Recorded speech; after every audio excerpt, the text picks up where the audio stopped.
parents. We are live. We're live. Introduce us today. Hey guys. Hi guys. Okay. Hi Calm guys. down. Hi guys. I'm excited because you guys showed us, overwhelmed us. As Kate says, it was I didn't say overwhelming. anything. You said overwhelming is an understatement to the love, the comments, the vulnerability, the openness that guys Showed. showed us in our last video. What? That we didn't expect that, honestly. I didn't think Unaangalia camera. we didn't expect that, honestly. I didn't think we had just, as in, we are really glad that our openness to some of the experiences we've gone through life has given hope to many of you guys that have inboxed us on Instagram, my own Instagram account, and we've had different chats. Honestly, I don't think I have ignored anyone on my Instagram chats because of it's such a sensitive topic, and I may not have all the answers. Honestly, we may not have all the answers to like pregnancy manenos but We are not experts. we are not expert whatsoever, but would give credit to God. It's God who sustained us, and in this video I want to share how we dealt with our grief process and how we were able to overcome it, because you can easily stay there for years and years and years on end without receiving healing. Wait, is that? No, it's not him. Without receiving healing whatsoever. So we decided to do this video so that we just don't leave it at where we stopped last time. We're picking up, and now what was our way forward from then? And yeah, but thank you guys so much for the openness. I think, wow, just wow. Yeah. And I'm really, actually, different people have expressed their experiences in different hospitals, their frustrations with fertility after miscarriages, multiple miscarriages. Others have given testimonies of having children after miscarriages. Honestly, you guys, you have poured your hearts to us, and I'd like to send everyone else to the comment section to just go and read. The comment section is content in itself. Yes, it is content in itself. I was even telling Kati, should we do a video out of that comment and just read people's comments, because they were a blessing, honestly, and so many people resonated with what we shared. This is what happens when you share with your experiences. Sometimes you feel like you're by yourself and you're alone, but you're so many of you. But opening up and sharing, which is one of the many things that helped us deal with our process, with our grief process, allows people in, and you just go create through a it space, You create a space, create a community where you go through the process together and the healing journey together. You shouldn't be going through it alone. So yeah, to start us off on how so from where we left last time, the last experience, we drove back home, and now we are dealing with grief, and we started an ugly journey. I'd say it was really not the most exciting process. We decided to experience every emotion and not assume or ignore it, and I think that was the one step of acceptance. The first step for us was, I think, just diving into the video. I'd want to know, probably for you as a man, how you can share with the guys how it was for you. For me, just processing the entire, before we dive into how we dealt with everything. For me, I developed a fear afterwards. I developed a fear because now it reached a point whereby now I was even afraid of us getting pregnant. Yeah. Because I was like, because our problem was not conceiving. Conception was not an issue, we could conceive. But the issue was sustaining the pregnancy. So my issue was, do we really want to try and get pregnant again? And then we go through another miscarriage. So now we even became, or rather me, I don't know about Soila, me, I became fearful. I was like, I don't want, because I'll just remember how that third miscarriage was. The drama at the hospital, the pain Soila was in, and I'm like, I can't do this again. So I developed a fear, I was not afraid of even getting pregnant again, because I was not sure if, in case things go south again, if I could handle another one. There's a time I've never told you this actually. There's a time. First time on camera.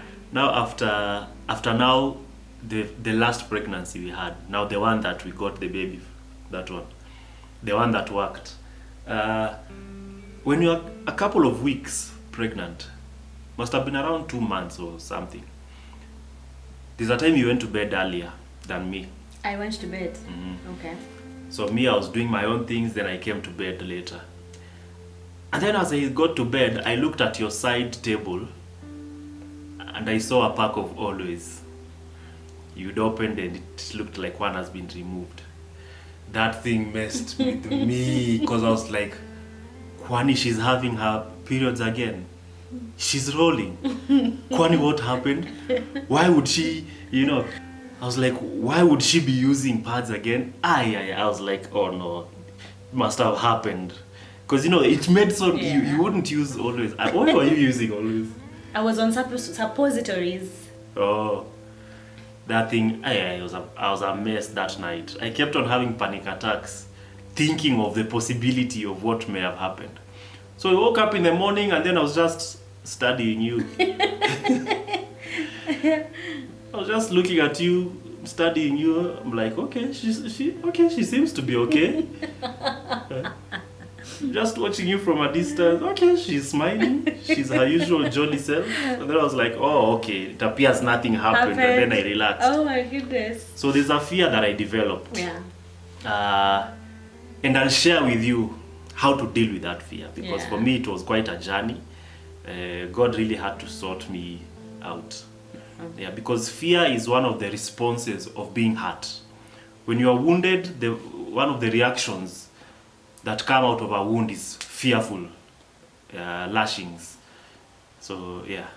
That's the same thing as me. Honestly, I experienced fear of being pregnant again, but that one did not kill my hope of desiring to have a baby and desiring to try again and again without really, because it gets to a place, even when we became pregnant with the current baby that we are with, I had to battle a lot of uncertainties, because of what you experienced before. Like, will this one last? Will we get to, as Kati said last video, every week is a milestone, honestly. And once we hit a week, you're like, wow, we've hit a week. Wonderful. Oh, now we can feel the kicks. Oh my goodness, grateful. Oh, what, we in our 37th week, my goodness. And then the time now, when you now started now waiting for the delivery, which is another video that is coming up after this. Exciting. Yeah, after this. Yeah. But okay, starting fear. Also me, I experienced fear. I experienced fear of being pregnant. So how we dealt with it, guys. We got home and I remember it didn't hit home fast as we had shared initially. We were just normal the first day. I think the second day now, that's when there was denial for me. There was denial and there was like a cloud of sadness in our home. Honestly, it was really sad. I think you had projects at work. I was on leave because I was also working. I was on, no, was I? No, by that time I had resigned. Curtis had projects that he was doing, so he had to leave home to go and, some people, kazi lazima iendelee saa zingine, but he took a bit of time. No, that was week after. And still there was grief for us. It was still like this little cloud of sadness that was still hovering around our house. And I remember even shutting myself off from Curtis. Literally, I couldn't talk to him. I didn't want to. I started, because he was not as expressive with his emotion the way I was. I felt as though he's not grieving. As in, for him, it happened and he moved on, But from there, we decided to, I was quiet, wasn't talking to him. He would ask me, how are you? I'm like, I'm fine, but I'm not fine. And it's not because I was hating on him, but it's because I do not know how to express what I was feeling. I did not know how to talk about the pain that I was in.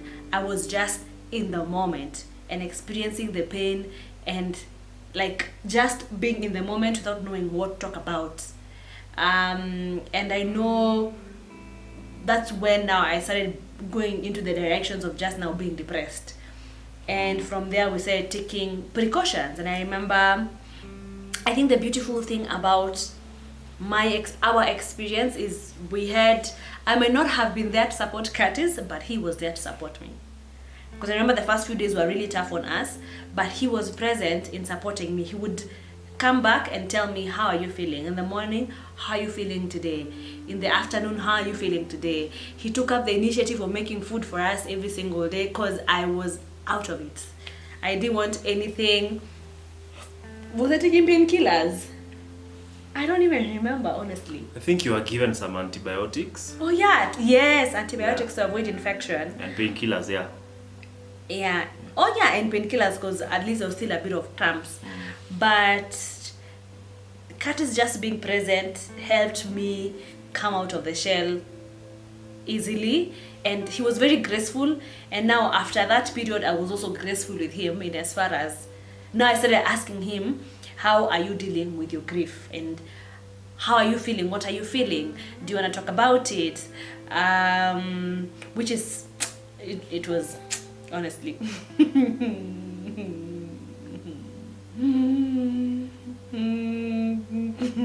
I don't do it. Continue. You wanna pick it up? Are you looking at me? Are your eyes red? They're not red.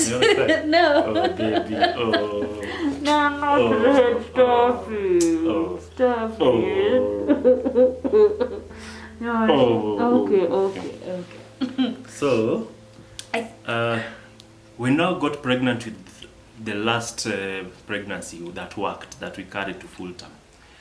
Every time we're about to hit 5 weeks, there's a fear that checks in. And then we finish 5, 6, and then I'm like, okay. Anytime we're about to hit 7 weeks, because the second miscarriage it happened at 7 weeks, there's another fear that checks in. 12 weeks, the same thing. After 12 weeks, now we had no miscarriage after 12 weeks. Yeah, sure, like now we were okay. Yeah. But then anytime I would hear Soila doing something like, ouch, you know how sometimes the contractions happen, and in my mind I'm like, shoot, because I remember that's how she used to, respond. Yeah.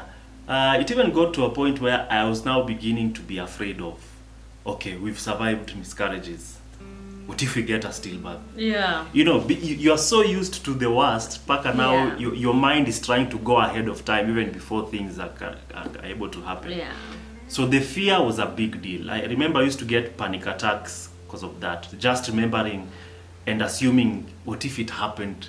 What will you do? And then it would hit me. Until one day, it's like God just told me, you can't live your life like that. You can't continue. That's not living. You've heard the scripture of 2 Timothy chapter 1 verse 7, where God says that for God did not give us the spirit of fear, but of power, love, and of a sound mind. So God introduced me to what fear really is, and this is how it was structured out. You see, fear is a system.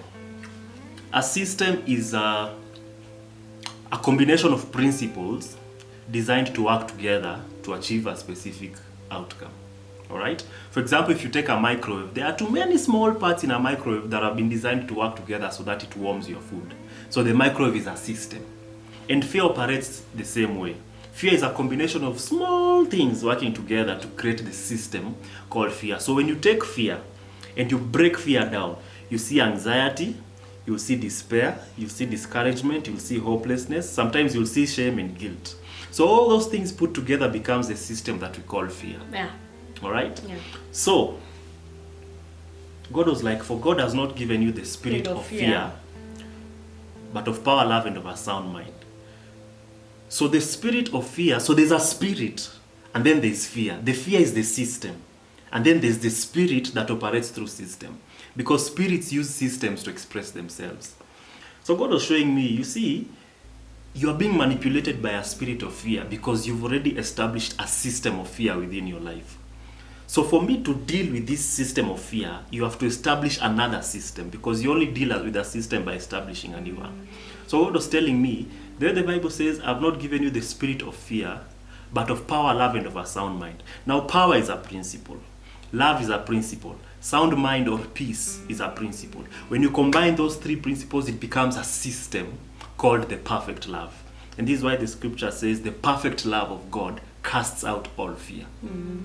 So the system of fear is supposed to be destroyed by establishing the system of perfect love.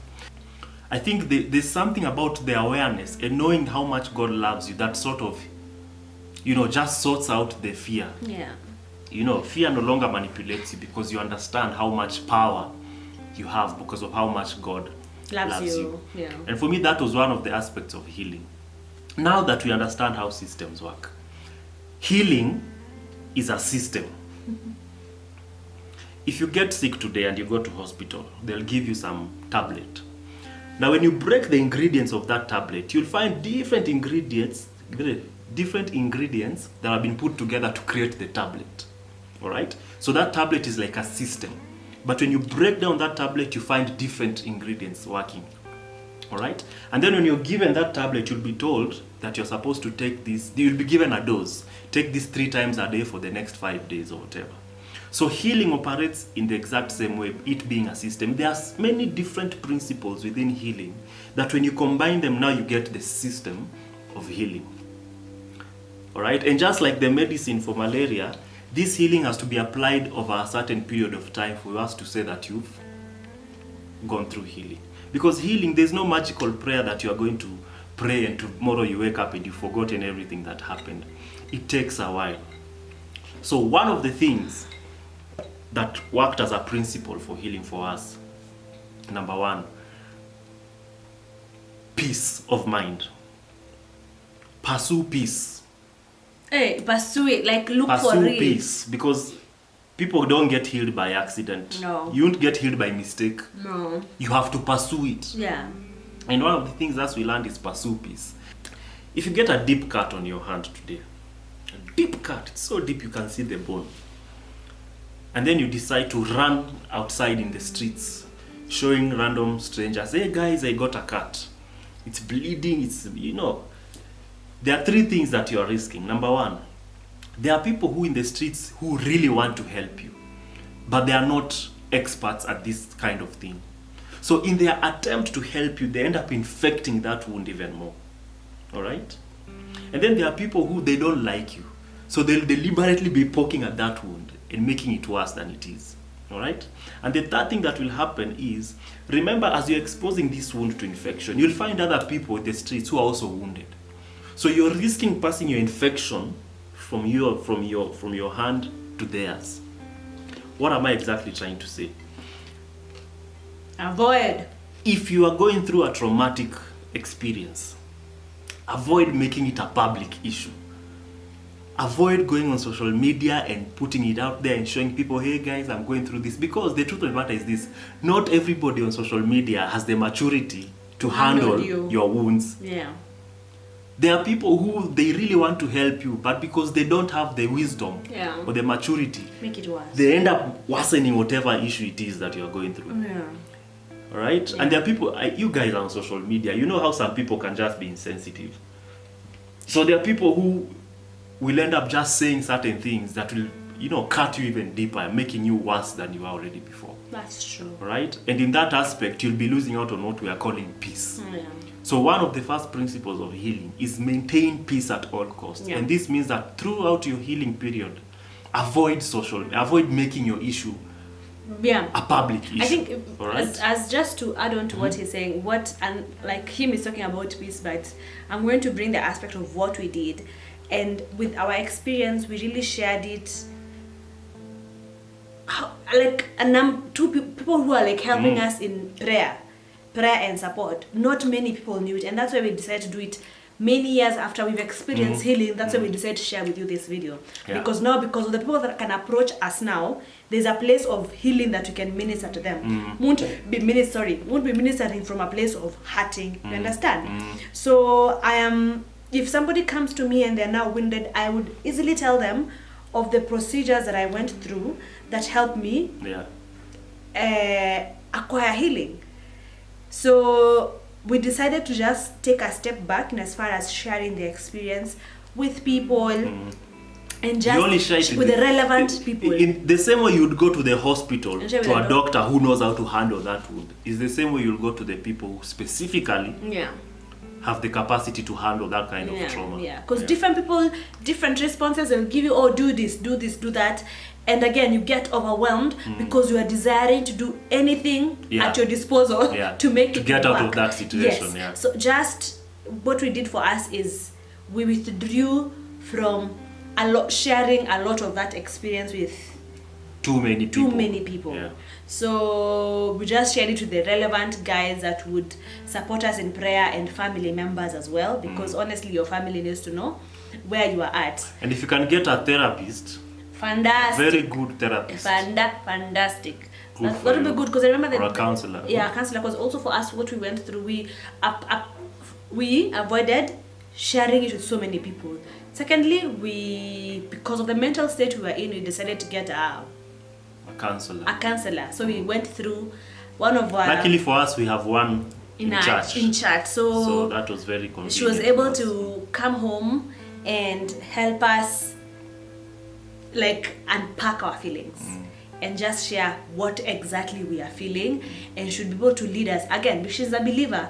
There's the professional way of counseling, and there's also the spiritual way of counseling someone. So we had the two packaged in one. She's a believer. She's like, oh, here we can apply the spiritual aspects of going through healing. Here we can apply the professional aspect of processing grief. So we got a package in one lady, and we were able to just walk out of it gracefully with her, and as well as inviting God to come and heal us. Because honestly, with loss, you can easily deny God. You can easily question his authority, but question his goodness. And I won't lie to you, I got into that space for a few days, not really questioning his existence and his goodness, but just trying to understand his ways. But the one thing came out for us, like, despite everything, he is still sovereign. He still rules. And he's still good. Yeah. He doesn't mean that God is bad because we've experienced 1, 2, 3, 4 losses. He is still sovereign. And having someone to work with, withdrawing from talking to so many people about the experience, just so as Kati said, not to expose the wound to irrelevant guys, being there for one another, being there when I'm low, being there when he's low. Honestly, it's people. Grief can separate people, but for us, it brought us really close. Something I would like you to be cautious about is, I remember us during that time, people would come and joke with us. They'd be like, hey, but you guys, Bwana, it's been 2 years, but now when are kids coming? Yeah. By the time people are talking like that, you just had a miscarriage last week. Yeah. You went to an operation, you almost... And would smile about it, like, you guys. So. Yeah, there's that part of you that wants to lash out and react. But at the back of your mind, you know very well they are not trying to be malicious. Yeah, because they don't know. Yeah, they don't know what you've been through. So they are just making a joke that is probably insensitive. Yeah. So there's a place you just have to just allow people to be people, you know. And then, if it's too much for you, you can avoid such. Just tell them don't. Just tell them, please, let's not talk about it. Yeah. And for you, if you're the one who jokes about such things, please, when it comes to couples and matters of children, do not relax. Yeah, let them be. You don't know what people are going through, so just relax. Don't insist. Aye, mmeka sana, where are the children? Oh my goodness. Mbona nyie hamtaki watu? Don't. Just leave it at that. Yeah. If anything, if you're concerned about their children, manenos and mpangos, go pray for them. Yeah. Go pray for them. Just say, I want to remember Soila and Curtis, and as far as them being parents is concerned, and just mention a prayer to God in regards to them, so that you just don't go and ask people, why are you not having children? Yeah. It's a hurtful. If they've not shared it with you, that means it is none of your business. It only becomes your business the moment they've decided to talk to you about it. Yeah. Yeah, so that's it. Yeah. So those are some of the things that we did. What else? Okay, for us, coming from the Christian perspective, prayer is something we had to. Oh God. Yeah. And we won't lie, there are times it was hard. You're like, today I'm going to pray to God. Then you got there, you don't even know what to tell God. You just keep quiet. All right? And I think for us what worked is we had we had people who prayed for us, prayed with for us and prayed with us.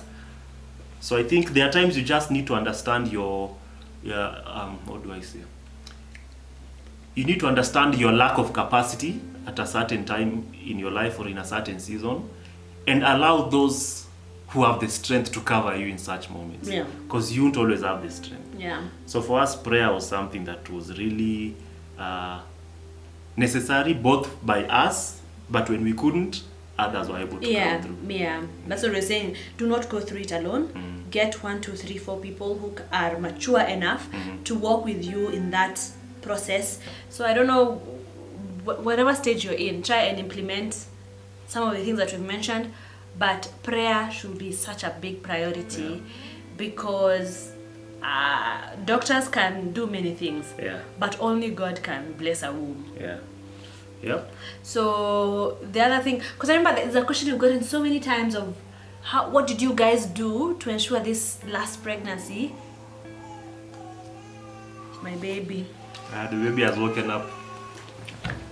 So there's a question that we've gotten so many times about what we did to ensure that this pregnancy went through, and yes, what we did different. That question is very simple, yet so hard.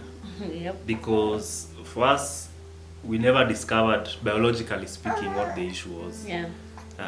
Just when we were about to do the tests that we were going to find out what challenges we had, we conceived. So we never got to do the test, which means we never got to do we never got to know what the issue really was. Just live a lifestyle that is good enough. Avoid stress, avoid high pressure environments. Because I remember one of the things that we suspected worked against Soila is the place she was working at the time, which was really high pressure, fast paced environment, and she had she was having migraines every other day. So other than just having a healthy working environment, eating right and all that, praying, of course, being a prayerful person and get a good doctor. Yeah, get a good doctor because I believe I believe health is a combination of factors. You can't just say I'm praying about it and you're disregarding everything else.